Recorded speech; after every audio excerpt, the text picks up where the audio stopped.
Hello guys, samahan niyo ko. Tuturo ko sa inyo kung saan yung location ng engine number at yung chassis number ng Mio na Sporty. Ito yung guys, location niya. Dito buksan natin.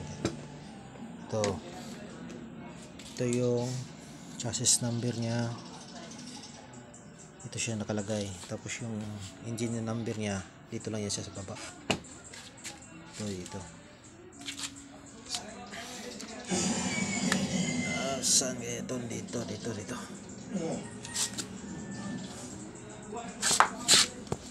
Ito guys. Ito yung ano niya. Engine number. Mahirap siya hanapin pag hindi mo kabisado.